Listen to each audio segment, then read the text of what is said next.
এবং এই পৃথিবীতে এমন কোন সাংবাদিক নাই যে শেখ হাসিনা ইন্টারভিউ নিতে চাইবে না। এখন শেখ হাসিনা ইন্টারভিউ এখনো নিতে চাই, এখনো বলতেছি, আমি তো এখনো বলতেছি শেখ হাসিনা ইন্টারভিউ করলে এখনো ইন্টারভিউ করব, আমার জেল দিয়ে দেন। আপনি আপনার একটা প্রোগ্রামে সম্ভবত আপনি আওয়ামী লীগের কোন নেতাকে আনতে চেয়েছিলেন, তো সেই সময় আমার স্পষ্ট মনে নাই আওয়ামী লীগের কোন নেতাকে বা শেখ হাসিনাকে আপনি কিছু প্রশ্ন করতে চেয়েছিলেন। এরপরে আপনার নিয়ে বাংলাদেশে ইন্টারভিউ করতে চাই। হ্যাঁ, এক্স্যাক্টলি। এরপরে বাংলাদেশে আপনাকে নিয়ে অনেক সমালোচনা হয়, আপনাকে গালি দেয়, এরপরে কিন্তু আপনি সেটার করেন নাই। কোনটার করি নাই? শেখ হাসিনা ইন্টারভিউ দিলে এখনো করব না। আপনি একটা পোস্ট করেছিলেন আমার যতটুকু মনে আছে। আমি কোনো পোস্ট করি নাই, আমার কোনো সোশ্যাল মিডিয়ায় পোস্ট নাই। আমি বলি, আমি ঢাকা ইউনিভার্সিটিতে একটা বক্তৃতা দিতে গেছিলাম, সেই বক্তৃতার মধ্যে একজনের প্রশ্নের জবাবে আমি বলছি, আমি যদি আইন আমার ভাঙতে হয় তাইলে আমি শেখ হাসিনাকে ইন্টারভিউ করে সেই আইন ভাঙতে চাই। এই আইন ভাঙতে আমি সাদ্দামের ইন্টারভিউ করে সেই আইন ভাঙতে চাই না। দ্যাট ওয়াজ আমি সেটাই বলছি। এরপরে আমি আর কোই ইন্টারভিউ করি নাই। আমাকে যদি শেখ হাসিনা এখন ইন্টারভিউ দেন, আমি এখন ইন্টারভিউ করব না। আমি বলছি যে আপনার যদি মানে সমালোচনা বলেন, আলোচনা বলেন, বা যেভাবে গালিগালাজ করছিল সেটি না করলে কি আপনি আপনার অবস্থান থেকে সরে যেতেন? আমি কি আমার অবস্থান থেকে সরে গেছি? আমি তারপরের দিন আবার বলছি চেক ইট ব্যাক। আমি তারপর দিন আবার বলছি যে আমি শেখ হাসিনা ইন্টারভিউ এখনো নিতে চাই, এখনো বলতেছি, এবং এই পৃথিবীতে এমন কোন সাংবাদিক নাই যে শেখ হাসিনা ইন্টারভিউ নিতে চাইবে না এখন। ঠিক আপনার সেই বক্তব্যই আমি বলছি যে আপনার সেই সময় সমালোচনা হয়েছিল। আমার যতটুকু মনে আছে যে আপনি এর পরবর্তীতে আপনার অবস্থানটা আপনি পরিষ্কার করেছিলেন, বা কেন এই কথা, বা আমার কাছে মনে হয় এখনো তো তাই বললাম। আমি এখনো তো তাই বললাম। আমার হয় কি, মানে ঘটনা কিন্তু আপনি করেননি, কিন্তু আপনি এই রিস্কটা নেননি। কি রিস্ক? আমি তো এখনো বলতেছি শেখ হাসিনা ইন্টারভিউ করলে এখনো ইন্টারভিউ করব। আমি 2 সপ্তাহ পরে বাংলাদেশে আসবো রে ভাই, শেখ হাসিনা ইন্টারভিউ যে করবো এইটা বইলা আমি আবারও বলতেছি আমি শেখ হাসিনা ইন্টারভিউ করবো। এখন আমার জেল দিয়ে দেন। আইন উপদেষ্টা বলেন, আইন উপদেষ্টা ডক্টর আসিফ নজরুল বিশ্ববিদ্যালয়ের শিক্ষক, উনি গিয়া বলেন যে পুলিশ কষ্ট করে ধরে আনে, আপনারা জামিন দেওয়ার সময় লক্ষ্য করে খেয়াল করে দিবেন। এটা আবার উনি পরে জাস্টিফাই করে যে এটা তো জুরিসপ্রুডেন্সি আছে, এটা তো ইয়াতেই আছে। তো জুরিসপ্রুডেন্স আপনি জানেন, যারা বিচার করতে বসছে তারা জানেন না, আপনারা শিখাই দিতে হবে জুরিসপ্রুডেন্স। অদ্ভুত এক ডিফেন্স উনি নিয়েছেন। পুলিশের কাছে মামলা নিয়ে যাচ্ছে, আমরা কি করব? আমরা তো সরকার হয়ে এটা করতে পারি না। পুলিশের কাছে কি ইউনূস সাহেবের এগেইনস্টে মামলা নিলে সেই মামলা নিছে নাকি ওরা? সেটাই পুলিশের কাছে আসিফ নজরুলের এগেইনস্টে মামলা নিয়ে গেলে নিছে ওই মামলা? বিএনপির পক্ষ থেকে যে আচরণটা জামাতে ইসলামীর সঙ্গে করা হচ্ছে সেইটা ঠিক আছে কিনা, বা আপনার পক্ষ থেকে করা হচ্ছে সেইটা ঠিক আছে কিনা? আপনি মানে এখন যেটা করা হচ্ছে, এখন আপনি যেটা করতেছেন, যদি এইটা ঠিক থাকে তাহলে বেগম জিয়া ভুল ছিল না। আমি কিন্তু জামাতের এখনকার যে আচরণ, আমি সেটা নিয়ে কথা বলছি।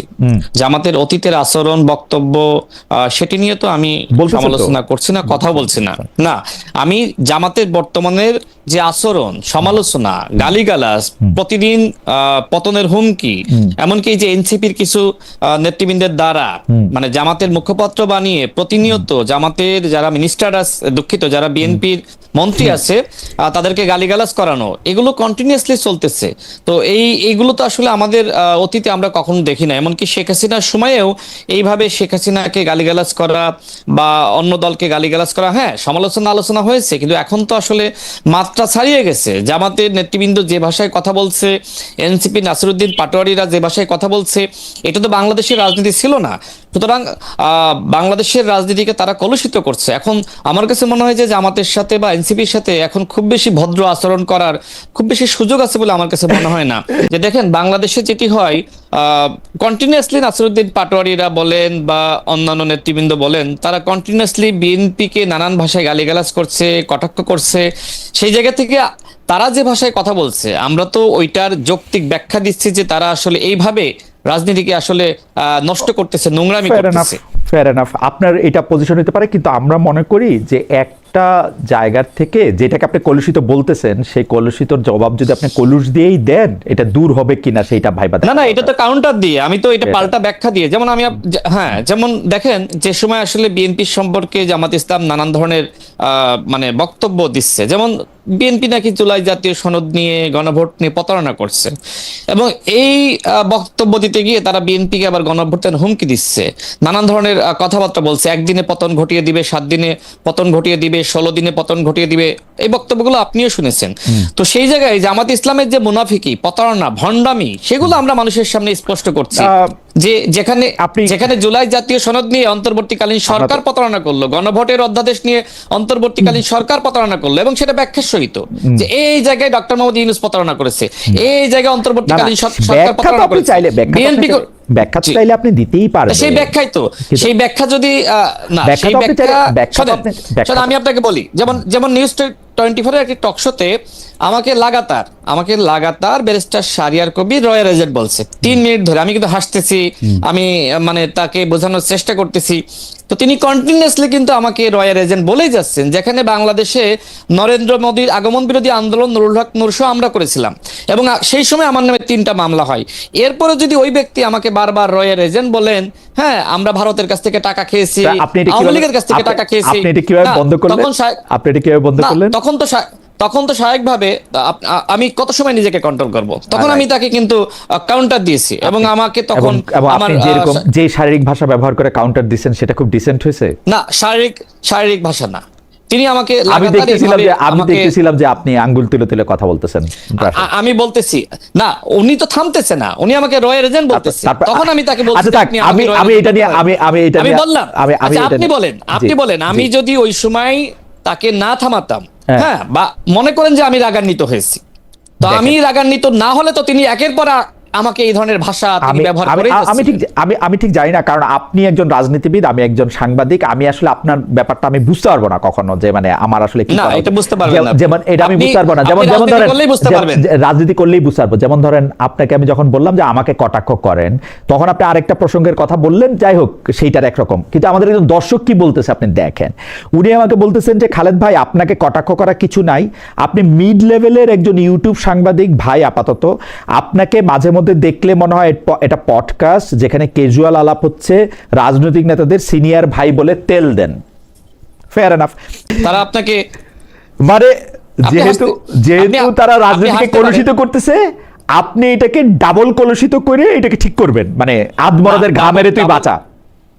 না, ডাবল কলুষিত না।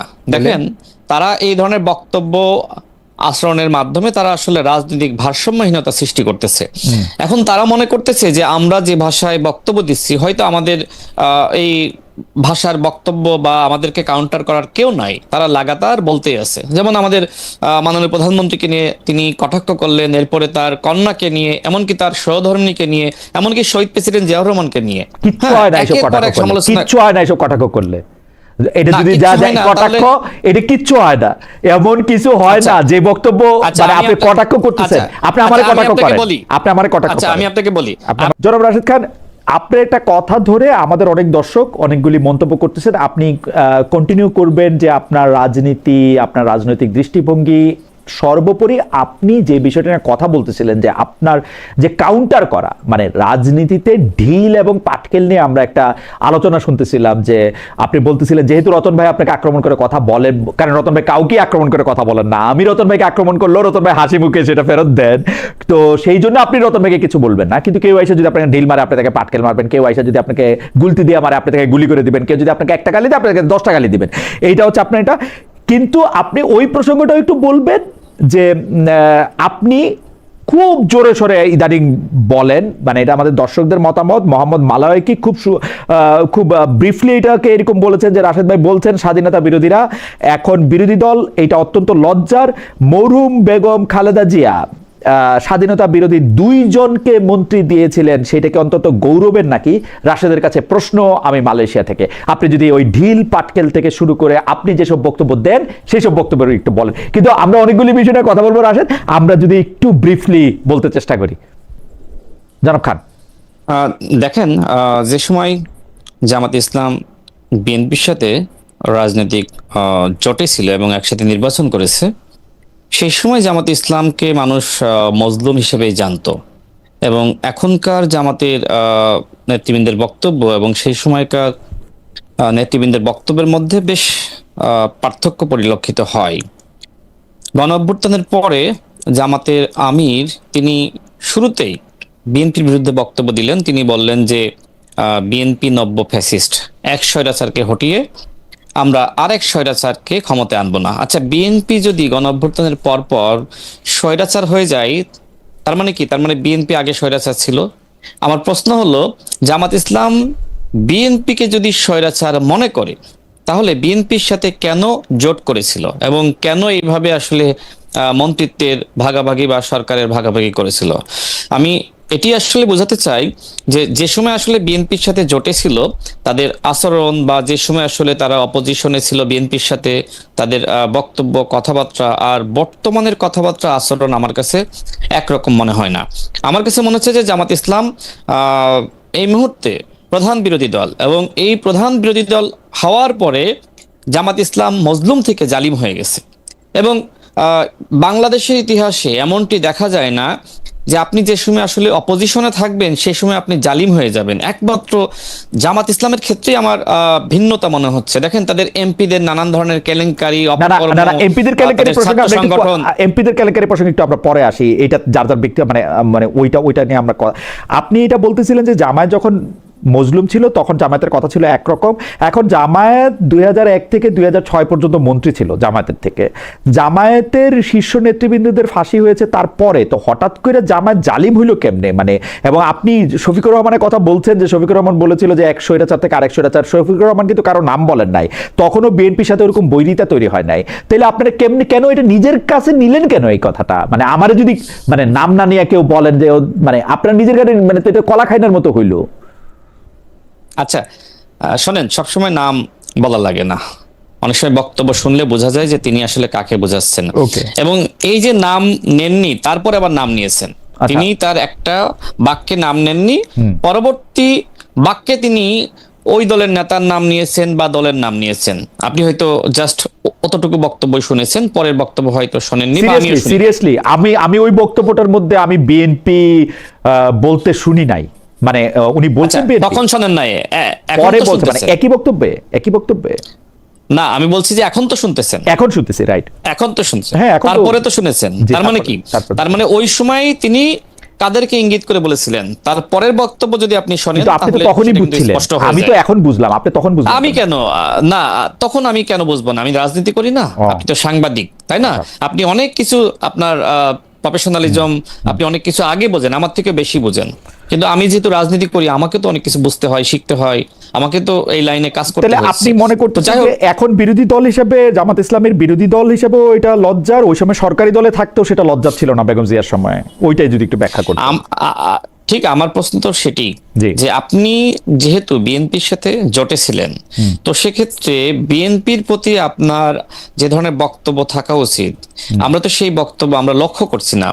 আপনি মনে করলেন যে আওয়ামী লীগের পতন হয়েছে, এবার বিএনপির পতন। জামাত ইসলামের একটা বিশেষ সুবিধা আছে, জামাত ইসলামী সবার সঙ্গে থাকতে পারে। আওয়ামী লীগের সাথে 86 নির্বাচনে এর সাথে সাথে চলে যেতে পারে, আওয়ামী লীগের সাথে মিলে নির্বাচন করতে পারে, জামাত ইসলামী তত্ত্বাবধায়ক সরকারের জন্য বিএনপিকে ক্ষমতা থেকে সরাই দিতে পারে, আবার বিএনপির সাথে জোট করতে পারে, বিএনপি থেকে মন্ত্রী হতে পারে। জামাত রাশেদ খান, আমাদের কিছু আসলে দেশ জাতি নিয়েও প্রশ্ন আছে, আপনাকে নিয়ে প্রশ্ন একটু বেশি হয়ে যেতেছে, তবুও দর্শকদের একটা প্রশ্নের একটা যদি ছোট্ট করে আপনি একটু জবাব দেন। আপনার গাড়ি, আপনি কেন গাড়ি আপনি কোথায় গাড়ি পাইলেন, কোথায় গাড়ি কিনলেন? গাড়ি আমার একটা খুব, মানে আমার কপালের সাথে একটা গাড়ি লেগেছে। সাদ্দামের গাড়ি দিয়ে শুরু হয়েছিল, তারপরে হচ্ছে যে এই গাড়ি নিয়ে প্রশ্ন চলতেইছে। সাদ্দাম মানে ছাত্রলীগের সভাপতি সাদ্দাম। যাই হোক, আপনি গাড়ি কোথায় পাইলেন? হাসনাতের গাড়ি নিয়েও প্রশ্ন ছিল। হাসনাত আব্দুল্লাহ যখন গাড়ি চালাতেন, হাসনাত আব্দুল্লাহ আমার জবাব দিছিলেন যে আপনার মতো 1000 খালেদ মহিউদ্দিন আমাকে গাড়ি দেওয়ার জন্য রেডি আছে। সত্যি 1000 খানেক না 1000 এরকম কিছু একটা বলছিল। তো আপনার জবাবটা একটু শুনতে চাই যে জনাব রাশেদ খান, গাড়ি কই পাইলেন? আচ্ছা, এখন তো আমাকে সরকার থেকে গাড়ি দিচ্ছে, সরকারের গাড়ির আগে। আচ্ছা, নিশ্চয় আপনার খেয়াল থাকবে যে ইন্টারিম গভর্নমেন্টের সময় নুরুল হক নূরের উপর, আমাদের উপরে গণ অধিকার পরিষদের কার্যালয়ের সামনে হামলা হয়েছিল, এবং সেই হামলা প্রশাসনের একটি অংশ জড়িত ছিল, এবং জাতীয় পার্টির সাথে গণ অধিকার পরিষদের যে সংঘর্ষ, সেটিকে কেন্দ্র করে নুরুল হক নূর ব্যাপকভাবে আক্রান্ত হয়েছিল। এরপরে গণ অধিকার পরিষদের একজন নেতা, তিনি ব্যবসা করেন, কেন্দ্রীয় সহসভাপতি, তার নাম জাহিদুর রহমান, তিনি আমাকে তার 2টা গাড়ি ছিল। তো এই ঘটনার পরে তিনি আমাকে বললেন যে ভাই আমার গাড়ি আপনি ব্যবহার করেন। এর কারণটা ছিল যে আমি আসলে আগে বাইকে চলাচল করতাম, আমি নিজে বাইক ড্রাইভ করতাম না, আমার ছোট ভাই সে আমাকে নিয়ে আসা করত। তো এই হচ্ছে ব্যাপার। তো এখন সব মিলিয়ে আসলে এটা তো আসলে আমার যে সময় নিরাপত্তা সংকট সৃষ্টি হয়, তখন তো আমি যে দলের সাধারণ সম্পাদক ছিলাম সেই দলের একজন কেন্দ্রীয় সহসভাপতি, তার গাড়ি আমি ব্যবহার করেছি, নির্বাচনের সময়ও আমি সেটাই ব্যবহার করেছি।